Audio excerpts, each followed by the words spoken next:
Good morning, everybody.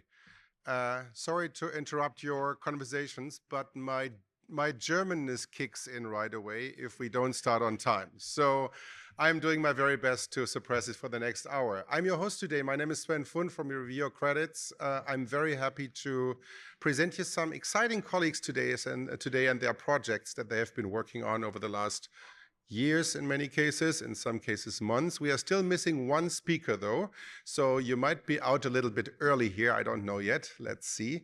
The idea is to present you in 10 minutes with the ideas by right now 3. I hope it will become 4 different groups.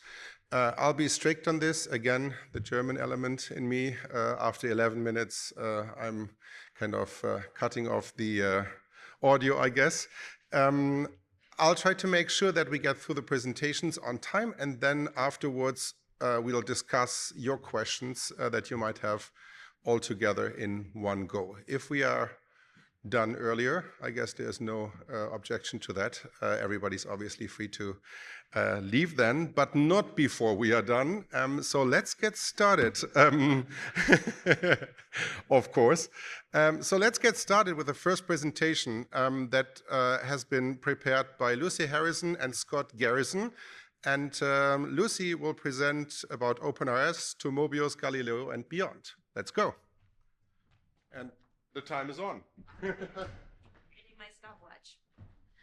All right. Good morning, everybody. I'm Lucy Harrison from Galileo, and we will be next summer the second consortia to go live on OpenRS. So what is OpenRS? So it is an open project. It stands for Open Resource Sharing, and it is an ecosystem that consists of 2 things: the software platform and a coalition, a community that's built around it. So what is OpenRS? That's the platform part of it. It's built on a philosophy of open standards and native integration. It is a heterogeneous resource sharing system that is ILS and discovery agnostic, neutral when it comes to library platforms and discovery. And it accommodates the full spectrum of resource sharing. So when I'm talking about the full spectrum, I'm talking about everything from circulation, obviously very close, one library, a very close collection of libraries borrowing natively within a library, direct consortial borrowing, which is consortia acting together to do seamless unmediated borrowing, and then moving into interlibrary loan, document delivery, and controlled digital lending, and beyond. Right now, today, where OpenRS sits is squarely in that DCB, direct consortial borrowing, so consortia, borrowing libraries seamlessly together, but it does it in such a way that for the staff at those libraries, it looks like circulation. Let me see. So OpenRS is designed with a consortia-first model. It was designed to meet the needs specifically of consortia. It is seamless, unmediated borrowing. It connects consortia that can be on different platforms, and it can be hosted locally or by a vendor. It integrates directly into multiple library systems, and again, it is ILS and discovery agnostic. And when I say that, I mean that from a discovery and central index perspective, customers can choose what they are using to plug into OpenRS. In our case, and in the case of MOBIUS, we are using Locate as a proprietary OPAC for OpenRS, but you could use anything else, including Viewfind, Blacklight, and you can choose that even if you are a customer that is hosted on Folio by EBSCO or hosted on OpenRS by EBSCO. From an ILS perspective, it can work with literally any ILS. So as long as those ILSs have standards-based connections, it will work just fine. And the library staff will work within their own ILS. They're not going to be working in an OpenRS interface. They will be working in the same interface that they currently work in for their other library tasks. So again, today, right now, with the MOBIUS implementation, they already have this working for Polaris, for Sierra, and for Folio. For Galileo's go live next summer, they will have ALMA integrated as well. And then moving forward, already on the up next in development, they have Horizon, Symphony, and a list of others that will be coming shortly after that. So moving beyond the what and into the who is OpenRS? It is a coalition and a community that is being built around this open source platform. So it is being built, the platform is being built by Knowledge Integration, KANT, with support from EBSCO, and it's guided by the OpenRS Coalition. And we've got a couple of members of that coalition here today. We've got Scott Garrison here, we've got George Matrovic at the back of the room. It is a group of customers that are helping to guide the development of this new resource. It is chartered, grounded in fostering resource sharing, of course. It is an official project of the Open Library Foundation, so we are committed to maintaining that open source, transparent approach. And again, it is vendor agnostic. I wanted to keep reiterating that. This is where we're at with the members and roles right now. EBSCO is funding development, doing project management, and offering hosting support, sales, and marketing solutions. Knowledge Integration is also doing the bulk of the development, offering some funding, and offering second-line support. As I mentioned, OpenRS is an official member of the Open Library Foundation, and you can see the current members who are a part of the guiding council there at the bottom. So moving now on to the MOBIUS implementation. MOBIUS is a consortia in Missouri, and they were the first consortia, the first customer, to go live on OpenRS. So they have OpenRS sitting in the middle to connect their libraries that are on a variety of platforms. They have 4 kind of standalone Folio libraries. They have 62 libraries that are being hosted on Folio by EBSCO. And then they have some Polaris libraries and some Sierra libraries. And what OpenRS is doing is sitting in the middle and empowering resource sharing seamlessly across all of those different platforms in a way that, again, library staff get to stay in their native ILS platform to do that work. So the core capabilities that were in place for MOBIUS Go Live, which happened last spring, they had a union catalog, including automated bib harvesting. They transformed and deduplicated and normalized that data, and then have a patron search interface on the front of it. Behind the scenes, resource requesting, all of the things that need to happen to ensure that requests are routed, patrons authenticated, that things are going to the right place. And then, again, the standard circulation capabilities that will show up for library staff once they're working in their actual interface. Right now, they are supporting Folio, Sierra, Polaris, but there are more to come. And also behind the scenes, a lot of statistical reporting, administrative capabilities, ability to see exceptions and things like that for staff that are supporting OpenRS. Since their go live, which was on June 12th, they have had 23,411 requests as of last week. There are 75 libraries using this system. And that's just been about 155 days since go live.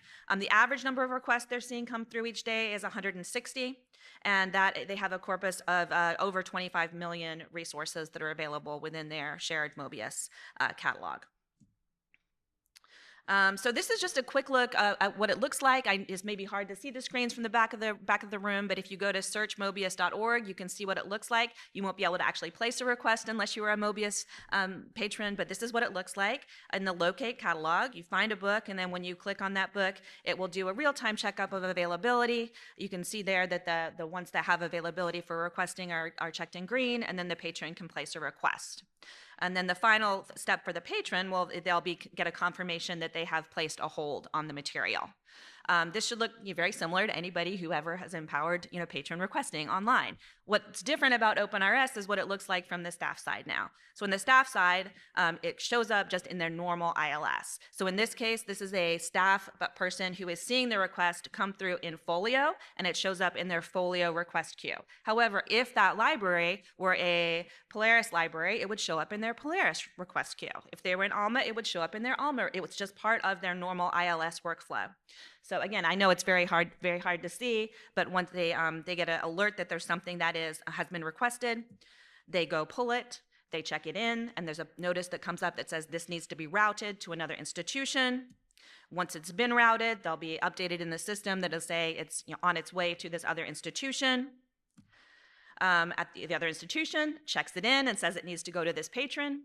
This looks just like circulation, right? This is Folio, but if they were in a different ILS, it would look just like circulation in their ILS. That's what OpenRS does.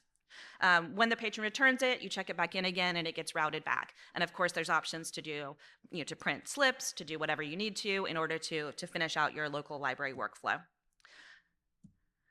So the goals of OpenRS are very high first to fill rate, and they're seeing about 90 to 95%. The first request is generally the request that is filled. Very fast turnaround, 2 to 3 days, which is what we see with direct consortial borrowing typically. Very low total cost. Again, platform agnostic, directly integrating into the ILS that is native to the staff person. Galileo will be going live next summer 2025. About 26, 27 libraries will be live on Folio and OpenRS, and we're expecting we will have to integrate at least one ALMA library into the network as well. Our Folio implementation is well underway. OpenRS we kicked off about a month ago. There is still some development some functionality that's under development that we're waiting on before we go live. MOBIUS was sort of the bleeding edge of this implementation. We're still on the cutting edge, but we are expecting that everything will be there before we go live. Once we're live, post 2025 summer, we're expecting that we may be able to expand to some of our other Galileo communities and bring them into our resource sharing network as well. So the platform roadmap now, we are kind of in the post-MOBIUS go live right now, with Galileo going live in summer 2025. I'm hurrying here so we can get through this. You can see some of the functionality. It's been kind of 2 streams now, functionality development around the OPAC part, and then some around the requesting and circulation part. And the thing I want to highlight here is that all of the functionality that you see listed over to the right is expected to be there before our Galileo go live in summer of 2025. And while we're still very much in the direct consortial borrowing phase right now, we are starting to expand into the more traditional ILL phase as well of the development. And a note at the bottom, they're keeping an eye on document delivery, and planning to develop around document delivery as well. And then controlled digital lending, we'll kind of see how that all plays out. May or may not do that. As far as community engagement and outreach is, we have a website, we have a guiding committee. Please visit openrs.org if you've got any questions, and we'll be up front at this table if you want to come talk to me or Scott afterwards. Happy to help you with that as well. 10 minutes and 14 seconds, man. There you go. Good morning. I won't spin, no worries. Yeah, good morning, everyone. So we are talking about open and accessible publishing workflows. Sarah is not here today, but you will hear her voice in a second. I'm Carsten Borchert, co-founder of SciFlow. So Sarah's institution, the FAU University Press, they are building up capabilities for Diamond Open Access. And we are talking a lot about technology today, but just a small recap about Diamond Open Access. So the main characteristic, there are no fees for authors and readers. In 2021, it was estimated around up to 29,000 DOA journalists worldwide. The model has been adopted in Europe and Latin America quite well. And from my perspective, the main challenges are in that area indexing and sustainability, because there are no fees for authors and readers. So let's switch to technology. As mentioned, since there are no fees for authors and readers, there's of course a huge pressure on the cost, but still plenty of tasks to do to keep Diamond Open Access journals running and Diamond Open Access books running. And to have the cost reasonable, it's always important that there's a certain scale so platforms can be shared, and that there are standardized workflows to keep the cost of the units relatively low. And to phrase this here a little bit different, every task that is manual should be considered to be avoided if it's not absolutely necessary. So in sort of that context, OS-APS goes. So one of the tasks that are very manual and nobody really likes is formatting. And the current state, very often, at least I can speak for this in Germany, is that the final publications, PDF, HTML, are created manually, either in InDesign or just export a Word document to PDF. And of course, it comes with several problems, for example, accessibility and single focus on PDF. And here, OS-APS kicks in. So what we are providing is an online tool that provides a single source publishing workflow. Single source means there's one source, and from that source, different formats can be created, such as PDF, HTML, XML, EPUB, and so on. For us, it is very important that we stay in the standards that are already out there. For example, for math, there is already math checks, so we don't need to implement or reinvent something new. We try to integrate that. Or OGS, some of you know Open Journal System as a submission system, which is open source. So we do not touch the submission workflow at all. We just focus on the production workflow and make sure we integrate well with them. And OS-APS is an open source project. So now we're going to hear Sarah giving an introduction to the software, and we're going to do this very high tech. Oh, so. The other one. Yeah, use that one. Okay. To begin, click on the blue Upload a Manuscript button in the interface. This will open your File Explorer. Select the relevant manuscript, in this case, Moby Dick 2, Chapter 1 to 3, as an example, and click on Open. This will save the file onto the server. You will now see a manuscript preview. Here you can check whether all essential manuscript components have been imported, such as headings, text, images, and tables. To do this, scroll briefly through the document. You can also check specific aspects of the manuscript, such as the dpi resolution of images, to see whether it is sufficient or you need to request higher resolution images from the author. You can check these aspects in a respective section on the right. When you have finished checking the manuscript, click on the blue Start Editing button in the top right-hand corner of the screen. The manuscript is then uploaded to the editor. The manuscript can now be edited if necessary at this stage. There are a number of tools for editing your manuscript, which you can see in a toolbar. The different tools can be used, for example, to make the text bold or italicized, and to highlight a section of a text as a quote.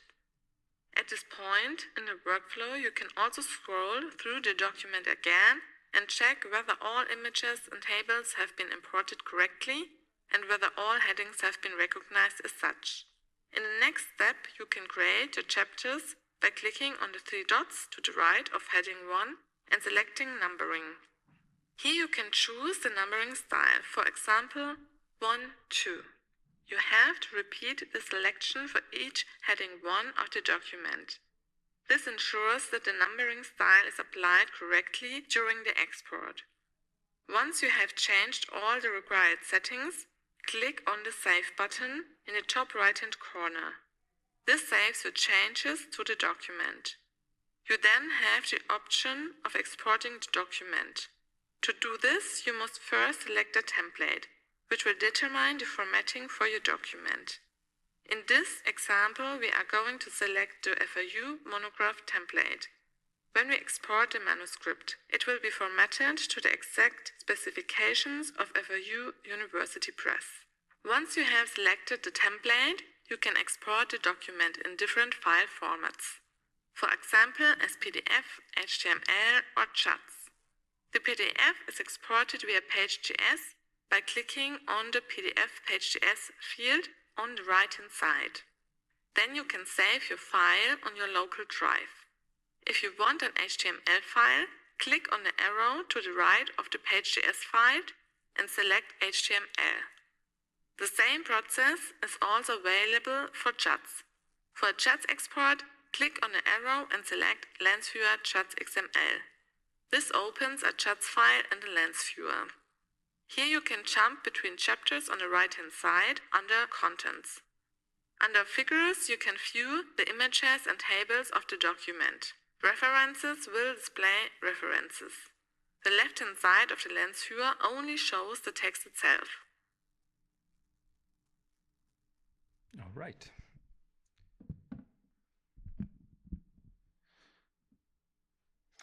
Yeah, so virtual thanks to Sarah for the demo. Here's an example of one Diamond Open Access journalist that has been working with OS-APS. So after the introduction, their views gone up significantly. But even most important is that before they were just distributing a PDF. And after OS-APS, they've seen that people are start to reading it online, like everyone is doing it. And also that PDF was not the first choice. New formats such as HTML were chosen over the PDF. And as you may see here in the screenshot, the layout of the PDF looks different than we just saw in Sarah's demo. So we can always adapt the style of the journal in the template and then automate this process. So once a template is set up, it just needs one click to produce the actual PDF, HTML, and so on. What we discovered is that usually there's a lot of focus on PDF in the production and the editorial team. But from a reader's perspective, there are good alternatives wanted, actually, since many people read their articles online. So for a more accessible, responsive way, we are working on a reader that will be available next year. And our guiding principles for this reader is to actually reduce not the amount of PDFs, but the importance of PDF for Diamond Open Access journals. We want to have it accessible, responsive, and the editor, as you see, should be tailored to academic and scientific publications. And also the style and template of a journal can be applied. Yeah, since we are an open source project, let's talk about scaling and sustainability. So that's always the question we get in terms of open source. How do you make it sustainable? And I wrote down a couple of things that are important for us. So to achieve a certain scale is a good foundation to make it sustainable. And we will keep our focus, which is to automate the production workflow and focus on those areas where there is a lot of manual effort involved right now. So, and the current state, before our reader will be introduced, is there's a lot of effort in the PDF typesetting. So we provide a lot of templates, and you see in the screenshot a lot of parameters that can be adjusted so that editorial teams without any technical knowledge can create their own PDFs. And it will be, or it's already so, to reuse PDF templates. So OS-APS can be hosted within the institution.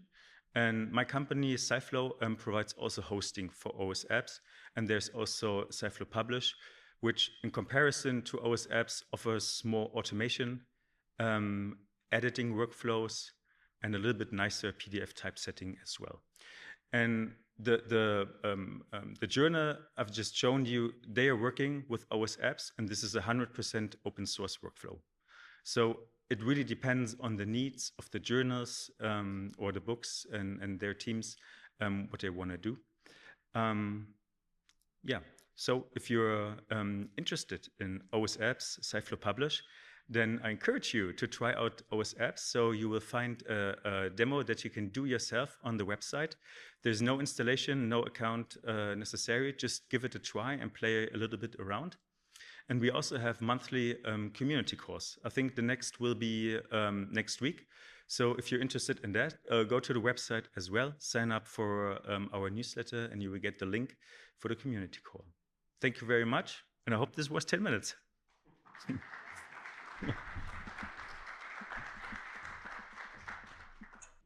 Hello, I'm Wilhelmina Ranke. I am head of Library Systems and Technologies at Georgia Southern University, and my collaborators are Nikki Cannon-Retch and Kevin Reagan, who are instructional librarians at Georgia Southern University.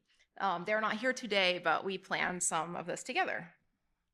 So first off, very briefly, what retrieval augmented generation is taking a generative artificial intelligence and then in some way combining that with a search result.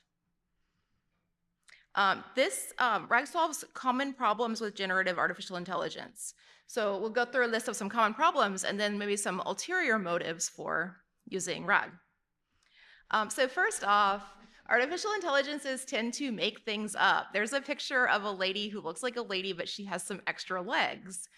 Retrieval augmented generation can solve this kind of problem by taking a result and then doing a sanity check against a search engine result. So seeing like, is this really, really out there? Common misconceptions may get through, but really, really crazy stuff can get filtered out by taking a response and then quickly fact checking and doing that like with a piece of software. Then here's some background on high training costs for generative artificial intelligence. So a lot of the other problems are kind of dovetailing with these high training costs. GPT stands for Generative Pre-trained Transformer. So pre-trained is training. Training is expensive. Most of the large companies will claim that all their training information about how they do it is trade secret. But some estimates for GPT-3, training that for ChatGPT, was over $12 million in electricity. And then Hugging Face Bloom will release information about their training rounds. There's around $10 million per training round, and that is electricity. Beyond that, there's an infrastructure and an access to infrastructure element to that. So training is done on specialized hardware. Training GPT-4 took about 10,000 NVIDIA chips, and these are not like chips like you go to Walmart or Costco and get a computer with the graphics card, like a gaming computer. These are more like $10,000 specialized graphics cards that are really, really fancy. So even getting access to a cluster of those is probably out of reach for many organizations. Then experts oversee that training process, and getting access to an expert who has done it before at $12 million a pop is also an access barrier. All of this leads to sort of like there being just a handful of companies that control and have generative artificial intelligence like trained algorithms. So one of the problems from that is outdated training data. There's a huge, huge cost and a time commitment to training a large language model. And if information is out of date, you really cannot just casually train another one. Retrieval augmented generation can compare a set or a response from an algorithm that was trained with a cutoff date like 2 years ago, a year ago, 2 months ago, and it can take up to the minute search engine responses and incorporate those in. So you can have software that sort of ties those in or feeds newer information coming from a search result into the response. So you can basically update something that's outdated. Another problem with outdated training data might be if you've written a piece of code, so say you're doing like a large batch metadata update project, you'll do all of your reviewing your responses from that generative artificial intelligence or from that API going to just one thing. You probably don't want to just change your whole like model that you're tapping into, because then you have to go and do a lot of manual testing again. So there is like a software reason that you might just pick one, learn how it works, get a feel for it. With retrieval augmented generation, you can take your code and have it go to a large language model or an API for a chatbot that you're familiar with and you've already tested results from. And then you can also have like an up-to-date training set that you just kind of like keep updating and changing over time so that your code continues to work and your like logic parts of your code work about the same. Then the other problem is that most artificial intelligence tools are generalist. So with huge, huge training costs, lots of infrastructure needed, most of the chatbots are not going to be field specific. It's going to be like a generalist one, and maybe it's got grammar rules and things, but doesn't really understand chemistry as a specialty. It doesn't really understand agriculture as a specialty. With retrieval augmented generation, you can write a piece of code that's combining that chatbot and getting like the logic and grammar and kind of generic general purpose things with a search result that is domain specific. You also, if you're a programmer, can scrub your data in a search engine context, which is much, much more something that any of us could do on a computer we can get access to, then have an API that hits a generative artificial intelligence and build a domain-specific tool like that using a generalist logic engine. So there are also corporate benefits of RAG that have nothing to do with research. I have screenshots there. Both Bing and Google have introduced chatbot summaries into their search. There are some benefits to that. So some of the research on how people use or do research on the internet over the past couple of years have showed there are people who want to talk with a chatbot as their way to do research. A corporation like Google that has a dominant search engine, it behooves them to capture that market. So to take all different styles of how people want to run a search, Boolean, keyword, typing a question in the search bar, and chat, chat, chat, and just talk like a conversation. And so when they can combine the two, they can keep access to consumers. Am I out like 10 minutes? Okay. So then the other thing is the predictability of search engines. So search engines have been around a long time, and liability for them is pretty much established, right? So for example, for copyright liability, search snippets, thumbnail images, and then an outgoing link to the content, that's established and very well established to be fair use. So taking a chatbot response, if you're a large internet provider, and putting a link and presenting it like a search result puts it in a much more predictable area legally. The other thing is for information liability, in the US we have Section 230, which is that a web platform, if they're hosting content provided by other people, they're not liable for that. With a chatbot, if that web platform is running the chatbot and posting that information and making it, they're outside of Section 230. However, if they're presenting it as a summary of a search result, they're probably right back under Section 230.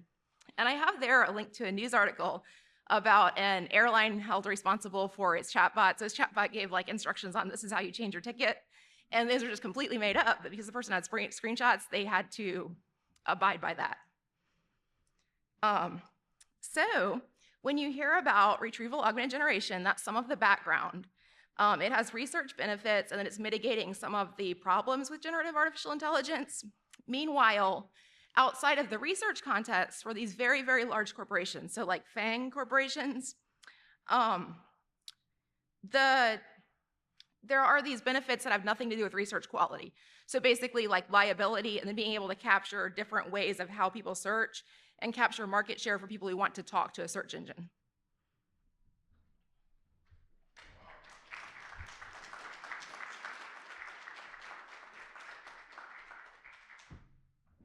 That was shockingly fast. So if we would continue to do this for another 5 presentations, I guess we would be down to 2 minutes. So thank you, first of all, to all presenters. I think that was a pretty broad spectrum that we had here today. So let's see how we get into the conversation and into discussion. And I think it's probably easiest if we are a little bit in a working mode and you do the Q&A and questions and so on from down there and don't always come up to the podium, if that is okay with you guys. So I have, I guess, 2 microphones. How does this work? Oh, there's another one there. Okay, so let's start with the audience, first of all. Any questions, reactions, anything that you make of this for your own institution, your own company, of what you've heard this morning? All right, that's better. So full disclosure, Wilhelmina works at one of Galileo's libraries. So, but I'm interested to know, like, how are you thinking you might put this to practical use at Georgia Southern, Wilhelmina? At Georgia Southern, our librarians are moving into teaching, and so actually my 2 co-collaborators are teaching AI in society, and part of that is contextualizing sort of like the ecosystem.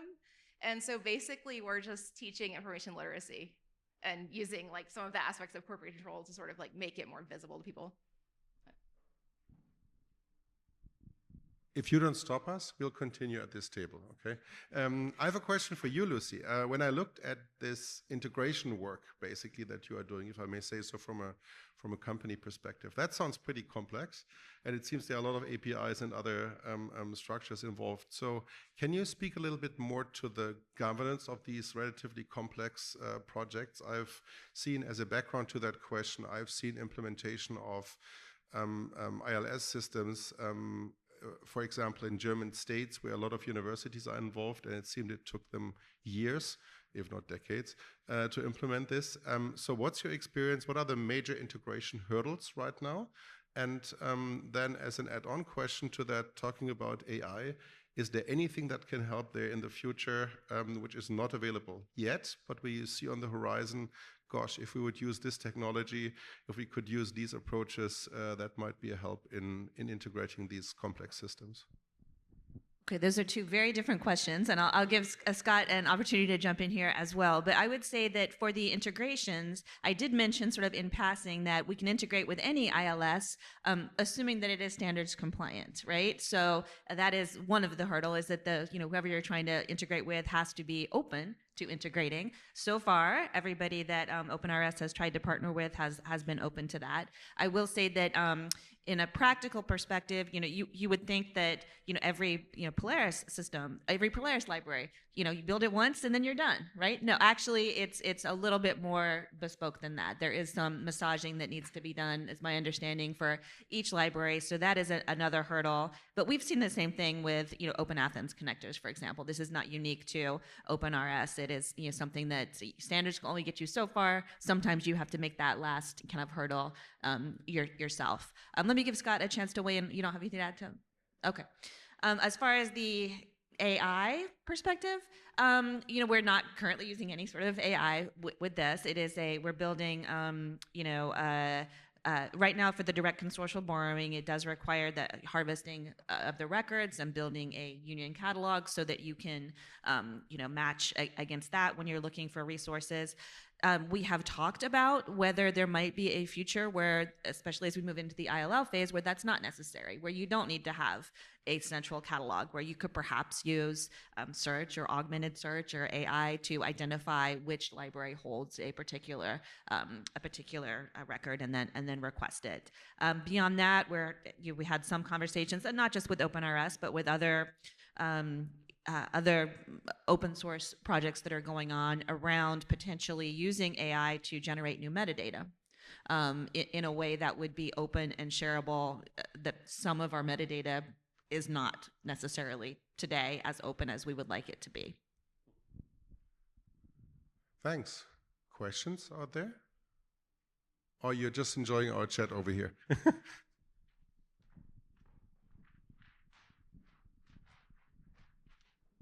Just, I will ask a couple of questions that will help me better maybe understand. So this OpenRS, right? Like you mentioned that the timeline is faster than interlibrary loan. So if you could explain why it is so. And another question is for collection, I don't know, coordinators or people who are responsible for collections, this data, that's what you mentioned, about having this metadata available, right? That could help in making some decisions about, which collections are needed. And so is this available right now, or is it really something that you're looking forward to develop?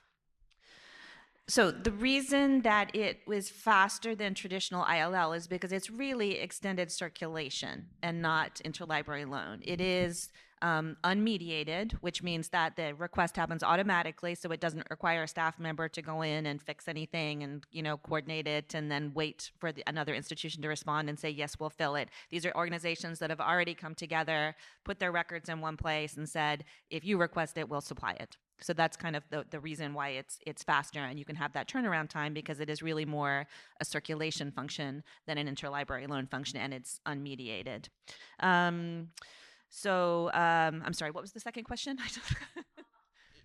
It's about the circulation data being available to develop collections. Yeah.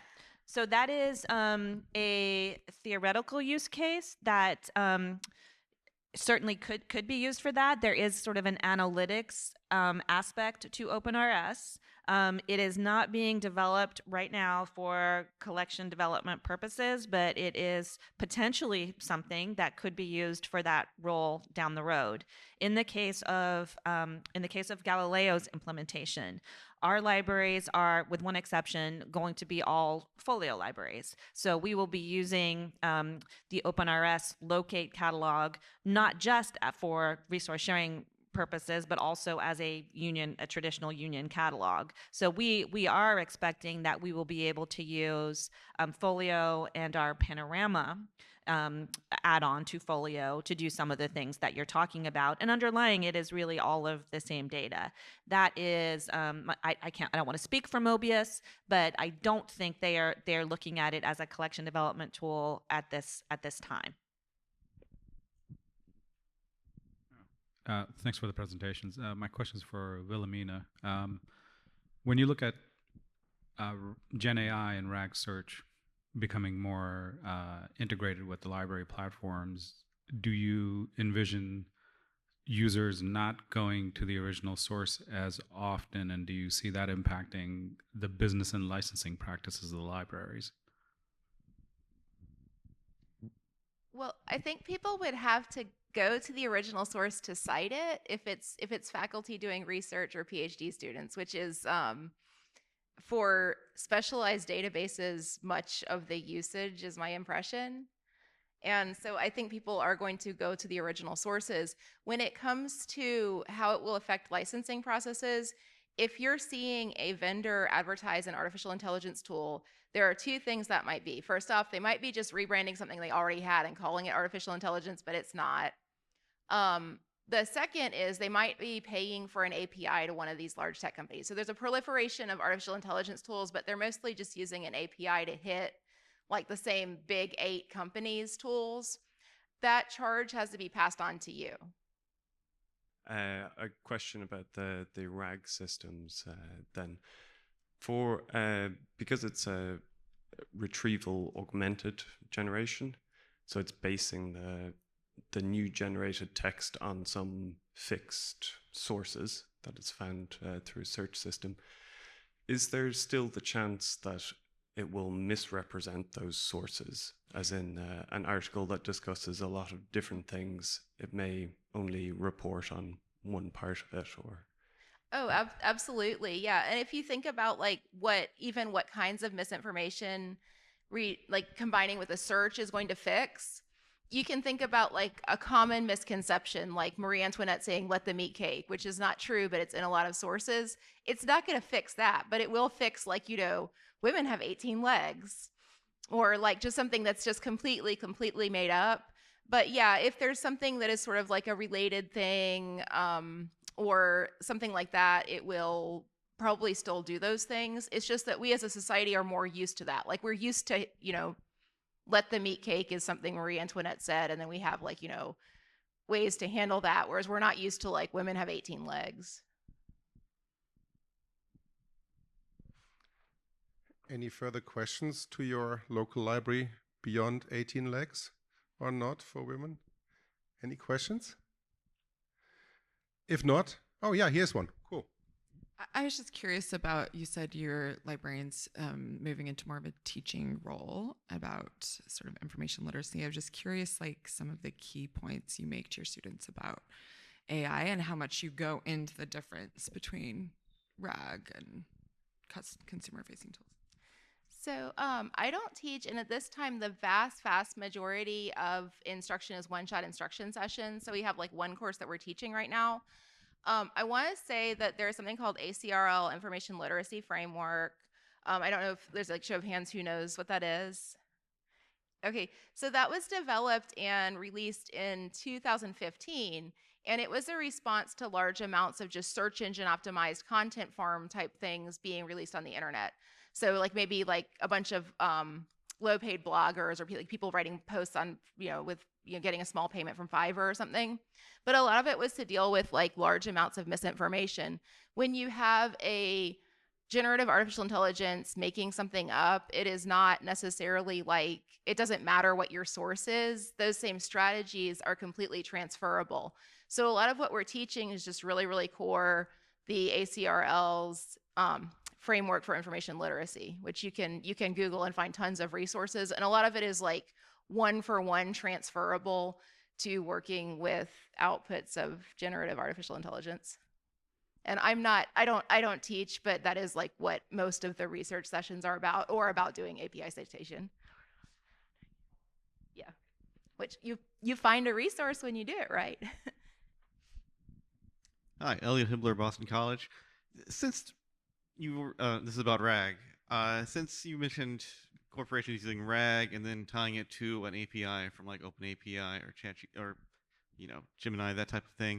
Do you think there's a space both with licensing and just financially capability of libraries using licensed content to do the RAG parts themselves, and then just using the API for whichever LLM that their campus IT lets them use, and try to cut out some of the pass-through costs that we'd be getting through these larger companies? That's almost like saying, is there space for libraries to do a discovery tool in-house? And there is, because you can run Blacklight in-house, but a lot of people are just using a vendor. So maybe it's really labor intensive to do data scrubbing. So if you think about like, okay, we're just going to have it run and then do it on all of our library resources, you're not going to be domain specific in the way that you would if like a database vendor that has like, just nursing resources integrates it internally. So I think what probably will happen is that many database vendors are already, if they're using generative artificial intelligence, they're just going to sort of automatically do this, and it will just be something that's rolled in as a feature.